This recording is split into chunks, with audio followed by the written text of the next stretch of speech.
Hi everyone, welcome back to a new video. आज की video में हम लोग डिस्कस करेंगे हिमाचल प्रदेश के करंट अफेयर 8 से लेकर के 15 जनवरी 2024 के। मैंने आपको पहले भी बताया हुआ है कि हमारे जो करंट अफेयर्स हैं उनको हम डिफरेंट सोर्सेज से कंपाइल करते हैं, जैसे कि दी ट्रिब्यून का हिमाचल पेज, इसके साथ टाइम्स ऑफ इंडिया का हिमाचल पेज और एक हिंदी न्यूज़पेपर जैसे कि अमर उजाला हो गया। इसके साथ ही जो गिरिराज वीकली न्यूज़पेपर एक आता है, वीकली मैगज़ीन आती है जो गवर्नमेंट की, उसको भी हम अलग से डिस्कस करते हैं। तो चलिए शुरू करते हैं हमारी आज के डिस्कशन को। सबसे पहला जो हमारा करंट अफेयर है वो है how many rupees a TB patient is getting on monthly basis for TB treatment. TB के इलाज के लिए मासिक आधार पर कितने रुपए मिल रहे हैं टीबी के पेशेंट को। तो ये यहाँ पर आपका सही ऑप्शन आ जाएगा A and B. A and B क्यों? क्योंकि टीबी भी कई तरह का होता है। जिन लोगों को नॉर्मल टीबी हुआ है, यानी कि ट्यूबरक्लोसिस का जो बैक्टीरिया है उसने उनको इन्फेक्ट किया हुआ है, फर्स्ट टाइम उनका ट्रीटमेंट हो रहा है, तो किसी भी तरह की रेजिस्टेंस उनमें नहीं पाई गई है, ये नॉर्मल टीबी है, तो उनको 500 रुपये दिया जा रहा है।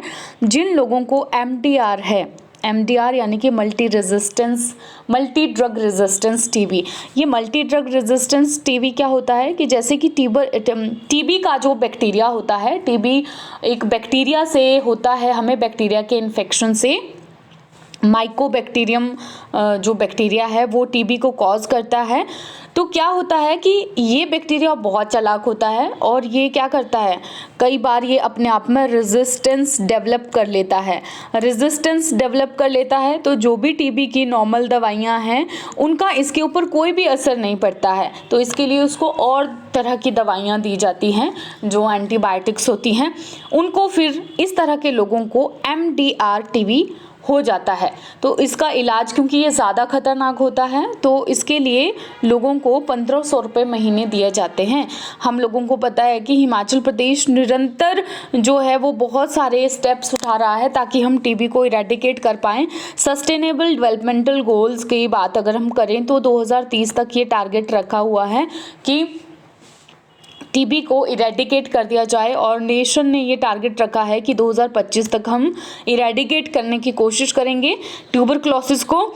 टीबी को इरेडिकेट करने के लिए क्षय रोग निवारण योजना, हिमाचल टीबी मुक्त जैसी ऐप भी गवर्नमेंट लाई है, और इसके साथ ही गवर्नमेंट के और भी एफर्ट्स हैं जिनमें आ जाता है आपका एक तो निक्षय मित्र और दूसरा आपका टीबी चैंपियन आ जाता है। अब निक्षय मित्र क्या है? निक्षय मित्र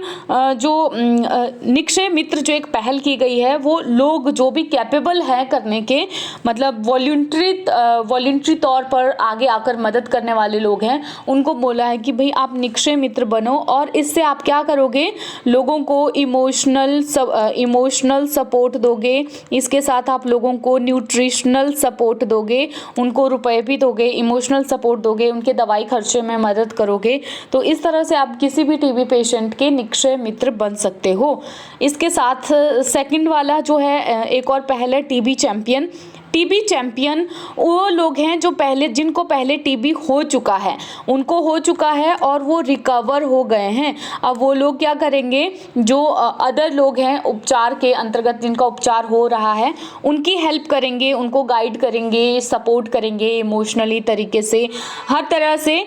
तो उनको फिर, लेकिन ये जो टीबी चैंपियन है ये सिर्फ फ्री ऑफ कॉस्ट काम नहीं करेंगे, इनको इसके लिए मानदेय भी दिया जाएगा। 5 से लेकर के 8000 रुपये तक का मानदेय इनको इसके लिए दिया जाएगा। तो इस तरह से अलग अलग तरह की पहल की जा रही है। और हमने एक और चीज़ देखी थी कि हिमाचल प्रदेश ऐसा पहला स्टेट बन गया है जिसमें सब तहसील के लेवल पर भी टीबी की जाँच की जा रही है। ठीक है, हर जगह पर टीबी की जांच की जा रही है, सब तहसील लेवल के ऊपर भी टीबी की जांच की जा रही है। नेक्स्ट आ गया हमारा Monica Sharma, who was member of 4-member multi-institution team who got patent on antifungal properties of nanoparticles, is professor in which University of Himachal Pradesh? Monika Sharma ये एक 4 सदस्यीय बहुसंस्थान टीम की सदस्य थी और इनको नैनो कणों के एंटी फंगल गुणों पर पेटेंट मिला हुआ है इस टीम को। ये हिमाचल प्रदेश के किस यूनिवर्सिटी में प्रोफेसर हैं? तो ये आपकी डॉक्टर वाई.एस. परमार यूनिवर्सिटी नौनी में एसोसिएट प्रोफेसर हैं डॉक्टर मोनिका शर्मा, और इनकी 4 मेंबर टीम का ये हिस्सा थी जिन्होंने नैनो पार्टिकल्स के ऊपर स्टडी की थी, उसकी एंटी फंगल प्रॉपर्टीज़ के ऊपर उनको एक पेटेंट मिला हुआ है। ठीक, अब ये जो नैनो पार्टिकल्स होते हैं, ऐसे बोला इन्होंने जो चीज़ें जो इनकी रिसर्च है वो ये कहती है कि जो नैनो पार्टिकल्स हैं उनकी वो एक न्यू एंटी माइकोटिक एजेंट्स हैं। ठीक है, तो इसके लिए इनको सिंथेटिक फंजाइसाइड की जगह पर हम लोग यूज़ कर सकते हैं। सिंथेटिक फंजाइसाइड क्या होता है, मतलब आर्टिफिशियल फंगल जो डिजीज़ हैं उससे लड़ने के लिए जिनको हम यूज़ करते हैं। इस तरह से हमें क्या हेल्प मिलेगी, आप लोगों को पता ही है कि ये जो फंगल डिजीज़ हैं ये आपकी क्रॉप्स में लगते हैं। तो अब आप जो है इन नैनो पार्टिकल्स की मदद से क्रॉप्स में लगने वाले इन डिजीज़ का, रोगों का सही तरीके से निवारण कर सकते हो, क्योंकि ये जो नैनो पार्टिकल्स होते हैं इनकी हाई रिएक्टिविटी होती है और इसीलिए ये फंगल पैथोजेंस को बहुत कम ही मात्रा में भी सप्रेस कर सकते हैं, उनको रोक सकते हैं। In which of the following place highest fiddlehead sculpture of the state was put up recently? Of state नहीं होगा, मतलब इन द स्टेट, कहाँ, किस स्टेट, हमारे हिमाचल प्रदेश में कहाँ पर सबसे ऊंची फिडल हेड मूर्ति की स्थापना की गई है? तो ये आपकी की गई है दाड़ी में, धर्मशाला में है ये, कांगड़ा में दाड़ी, यहाँ पर जो सबसे ऊंचा फिडल हेड स्कल्पचर है उसको लगाया गया है और ये 96 इंच हाई है। हिमाचल में अपनी तरह का ये पहला है और जो हमारे लीडर्स वगैरह हैं वो बोल रहे हैं कि भाई ये हाईएस्ट है वर्ल्ड में, अब इसको गिनीज वर्ल्ड ऑफ रिकॉर्ड के लिए भी भेजा जाएगा। ये इसका क्या फ़ायदा होगा, ये हमारा जो स्मार्ट सिटी प्रोजेक्ट है, हमारी जो स्मार्ट सिटी है उसकी सुंदरता को बढ़ाएगा। इसके साथ ही धर्मशाला में हाईएस्ट सबसे ऊंचा नेशनल फ्लैग भी, राष्ट्रीय ध्वज भी फहराया जाएगा जो 150 फुट टॉल पोल पर फहराया जाएगा। Which of following city got ODF++ status under the स्वच्छ भारत मिशन फॉर 2023? स्वच्छ भारत मिशन 2023 के अंतर्गत नीचे दी गई हुई किस शहर को ODF++ का दर्जा मिला? तो ये आपको मिला है सोलन को। ठीक है, सोलन पहले आपका ODF+ था, 2 बार इसको ODF+ का दर्जा मिल चुका है, अब इसको ODF++ का दर्जा मिला है। ODF क्या होता है? सबसे पहले तो ODF का मतलब होता है ओपन डिफिकेशन फ्री। ठीक है, शौच से मुक्त, ओपन डिफिकेशन फ्री। तो क्या होता है कि जो ODF है उसमें बाहर शौच से मुक्त की जांच होती है और मतलब पहले तो ODF पहला वाला जो आ गया ना ODF, एक मिनट, ये जो ODF है इसमें ये देखा जाता है कि जो लोग हैं वो बाहर, कोई भी जो लोग हैं वो बाहर शौच पे जा रहे हैं या नहीं जा रहे हैं, मतलब सब लोग टॉयलेट्स में ही शौच के लिए जा रहे हैं, ये देखा जाता है। इसमें ODF+ का दर्जा मिलता है जब ये भी देखा जाता है कि कोई भी लोग जो है, एक भी जो लोग हैं वो बाहर यूरिन नहीं पास करने चाहिए, इस तरह से शहर में नहीं देखा जाना चाहिए। ODF++ में क्या होता है? ODF++ में ये देखा जाता है कि जो भी सारी सिवरेजेस वगैरह निकलती है उनकी क्या व्यवस्था है, उनको निपटाने की क्या व्यवस्था है शहर में, ये सारी चीज़ें देखी जाती हैं, सही तरीके से हो रही हैं या फिर नहीं हो रही हैं। ये सारा ये जो है स्वच्छ भारत मिशन के अंतर्गत किया गया था। स्वच्छ भारत मिशन जो है वर्ल्ड का लार्जेस्ट सैनिटेशन इनिशिएटिव है, दुनिया का सबसे बड़ा स्वच्छता की पहल है और इसे 2 अक्टूबर 2014 को शुरू किया गया था। ठीक है, कि ताकि हम इंडिया को अक्टूबर 2019 तक ODF बना सकें।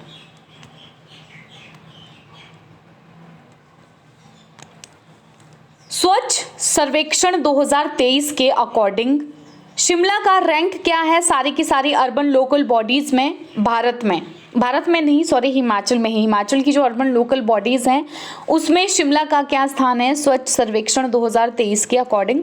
तो शिमला को फर्स्ट रैंक मिला है और इसको पूरी सिटीज़ में 188वां रैंक मिला है। 1 लाख से ज़्यादा की जो आबादी वाली हैं पूरे भारत में सिटीज़, उसमें उसको 188th रैंक मिला हुआ है। और ये जो हमारी प्रेसिडेंट हैं श्रीमती द्रौपदी मुर्मू, इन्होंने ये स्वच्छ सर्वेक्षण अवार्ड 2023 दिए थे अभी भारत मंडपम में, न्यू दिल्ली में। इसे होस्ट किया था ministry of housing and urban affairs ने। नेक्स्ट आ जाता है हमारा, how many free units of electricity people are getting in Himachal Pradesh. Himachal Pradesh में लोगों को कितनी यूनिट बिजली मुफ्त मिल रही है, तो ये इनको मिल रही है 125 यूनिट। अब ये क्यों न्यूज़ में आया, आप लोग बोलोगे तो बड़े पहले से दे रखे, ये न्यूज़ में इसलिए आया है कि इलेक्ट्रिसिटी बोर्ड स्टाफ जो है उन्होंने गवर्नमेंट को बोला है कि भाई अब आप अपनी फ्री पावर स्कीम को एक बार रिव्यू कर लो। क्यों रिव्यू कर लो, कि आपने जब से ये 125 यूनिट बिजली देना शुरू किया हुआ है, तो तब से एक तो स्टेट, आप लोगों को पता ही है कि हिमाचल प्रदेश में कितना कर्जा है, 1 लाख रुपए से ज़्यादा कर्जा है हर एक इंसान के ऊपर। हिमाचल प्रदेश के हर एक इंसान के ऊपर 1 लाख से ज़्यादा रुपए का कर्जा है। तो एक तो ऑलरेडी हम बर्डन हैं, उसके ऊपर अब हमारा जो इलेक्ट्रिसिटी बोर्ड है वो बोल रहा है हमारी कंडीशन नहीं है और ज़्यादा बर्डन झेलने की, उनकी सैलरीज भी टाइम पे नहीं आ रही हैं।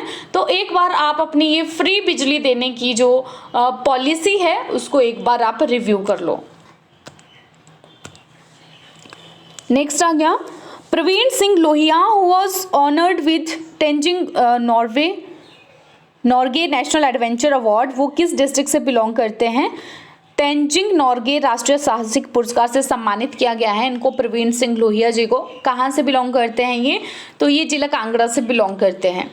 ठीक है, उन्होंने 125 नहीं सॉरी, उन्होंने 25 से ज़्यादा पीक्स के फतेह किया है, और इन्होंने 2006 और 18 में माउंट एवरेस्ट को भी फतेह किया है। एक और क्वेश्चन है यहाँ पे, हिमाचल प्रदेश की गवर्नमेंट ने एक स्कूल अडॉप्शन का प्रोग्राम निकाला है, उसका नाम क्या है, तो उसका नाम है हमारा अपना विद्यालय। Himachal Pradesh school adoption programme अपना विद्यालय। अब ये अपना विद्यालय क्या है, देखिए गवर्नमेंट स्कूल्स की जो कंडीशंस हैं उसको इम्प्रूव करने के लिए हमारी गवर्नमेंट ने एक स्टेप उठाया है, जिससे कि कम्युनिटी एंगेजमेंट भी हो सके बहुत अच्छी तरह से स्कूलों में। और ये जो इन्होंने इनिशिएटिव लिया है अपना विद्यालय, इसके अंतर्गत क्या किया जाएगा, एक कैंपेन भी चलाया जाएगा, my school my pride campaign, जो कि लोगों को, इंडिविजुअल्स को और ऑर्गेनाइजेशंस को एनकरेज करेगा कि वो अपनी चॉइस के किसी भी स्कूल को अडॉप्ट करें, और वहाँ पर जो बच्चे हैं उनको कैरियर काउंसलिंग प्रोवाइड करें, गाइडेंस प्रोवाइड करें, एक्स्ट्रा क्लासेस वहाँ पर चलाएं। अब ये कौन कौन से लोग होंगे जो अडॉप्ट कर पाएंगे, किसी भी, मतलब जो सारे डिपार्टमेंट्स हैं हिमाचल प्रदेश में, उनमें जो भी ऑफिसर्स हैं और हमारे जो नेता लोग हैं वो मेंटर्स बनेंगे स्कूल के। इसके साथ ही अपना विद्यालय के लिए समग्र शिक्षा अभियान एक पोर्टल भी डेवलप करेगा। ये पोर्टल जो है पब्लिक डोमेन पर अवेलेबल रहेगा, ताकि ये लोगों के प्रति जवाबदेह हो, सार्वजनिक डोमेन पर उपलब्ध होगा। जो समग्र शिक्षा अभियान एक पोर्टल लॉन्च करेगा। और गवर्नमेंट स्कूल की जो कंडीशंस हैं उसको इम्प्रूव करने के लिए हमारी करंट की जो गवर्नमेंट है उन्होंने एक और स्टेप लिया था अभी, कि फर्स्ट से इंग्लिश मीडियम इंट्रोड्यूस करवाया जाएगा गवर्नमेंट स्कूल में, ताकि कॉन्वेंट स्कूलों की तर्ज के ऊपर हमारे जो गवर्नमेंट स्कूल हैं उनको डेवलप किया जा सके। ठीक है,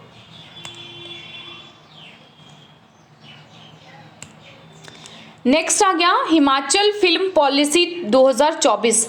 हिमाचल फिल्म पॉलिसी 2024 को मंजूरी मिल गई है, तो इससे मैंने कोई एमसीक्यू नहीं बनाया, बस इस पॉलिसी के बारे में आप लोग थोड़ा सा जान लो क्या है हिमाचल प्रदेश फिल्म पॉलिसी 2024। आप लोगों को पता ही है कि हिमाचल प्रदेश अपनी सुंदरता के लिए प्रसिद्ध है। यहाँ पर बहुत बड़ी बड़ी ब्लॉकबस्टर्स हिट फिल्में जो हैं वो शूट की गई हैं।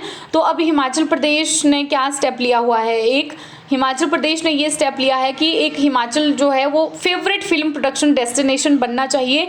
इसके लिए फिल्म पॉलिसी 2024 को मंजूरी दे दी गई है।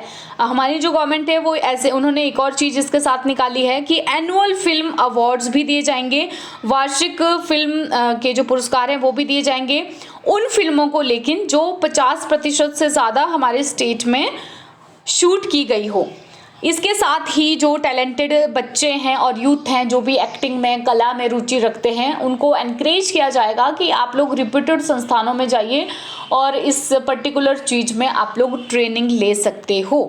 ठीक है, और इस फिल्म पॉलिसी के क्या क्या फ़ायदे होंगे, देखिए, इस फिल्म पॉलिसी के लिए जो भी शूटिंग लोकेशंस हैं उनको डेवलप किया जाएगा, विकसित किया जाएगा, इम्प्रूव्ड एमिनिटीज़ के साथ सुविधाएं भी बहुत अच्छी दी जाएंगी।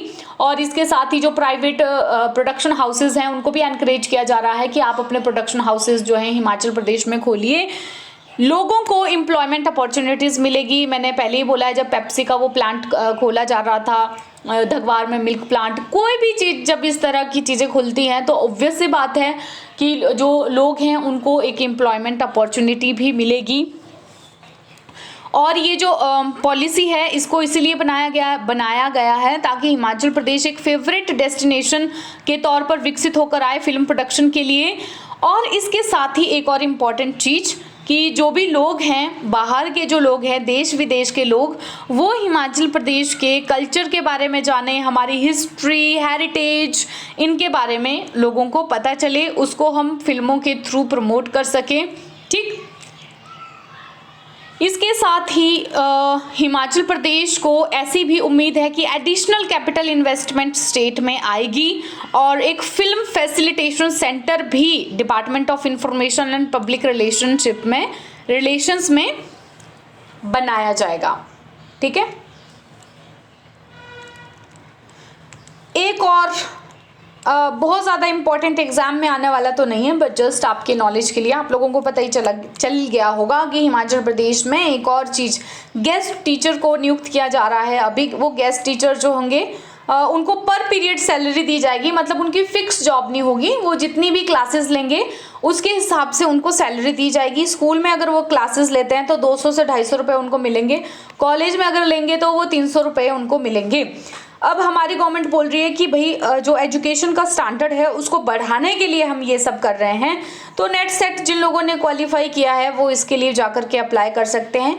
फिक्स जॉब नहीं है, ये मुझे कुछ अग्निवीर जैसा साउंड हो रहा है एक्चुअली, जैसे आर्मी में गए हैं ना वो अग्निवीर वगैरह 4 साल के लिए जा रहे हैं और उसके बाद उनको जॉब की श्योरिटी नहीं है, तो इसी तरह से ये भी एक तरह का गेस्ट टीचर पॉलिसी की आप टीचिंग करोगे स्कूल में जाकर के, पर आपकी एक पर्टिकुलर जॉब नहीं होगी। मतलब गवर्नमेंट तो हमारी बोल रही है कि 15 से 30 हज़ार रुपये आप महीने कमा सकते हो और जाकर के लेक्चर देना है, ताकि इससे क्या होगा ना कि जैसे आप लोगों को पता ही है गवर्नमेंट स्कूल क्यों पिछड़े हुए होते हैं, जब बोलते हैं कि वहाँ के टीचर ज़्यादा टैलेंटेड रहते हैं, बिकॉज उन लोगों को पढ़ाने के अलावा, टीचिंग के अलावा जो अदर एडमिनिस्ट्रेटिव वर्क होते हैं उसका ज़्यादा बोझ उनके ऊपर होता है। कोई इलेक्शन हो रहे, कोई कुछ हो रहा, हर कहीं टीचर्स को दौड़ाए रखते हैं, कोई सर्वे हो रहे हैं, कोई कुछ हो रहा है, तो इसके लिए वो पढ़ाई पे कम ध्यान दिलवा पाते हैं बच्चों को और बाकी के कामों में ज़्यादा लग रहे होते हैं। और कई स्कूलों में तो सारी क्लासेस के लिए एक ही टीचर होता है, ये भी होता है बहुत सारे स्कूलों में, सब कुछ एक ही टीचर पढ़ा रहा है। तो अब हर एक क्लास के लिए अलग अलग टीचर्स होंगे और ये हमारे होंगे गेस्ट टीचर। ठीक है, शिक्षावीर अग्निवीर जैसे ही शिक्षावीर होंगे ये। ठीक है, तो चलिए आज के डिस्कशन को करते हैं यहीं पर एंड अप। जल्दी मिलेंगे एक नई और बेहतरीन वीडियो के साथ।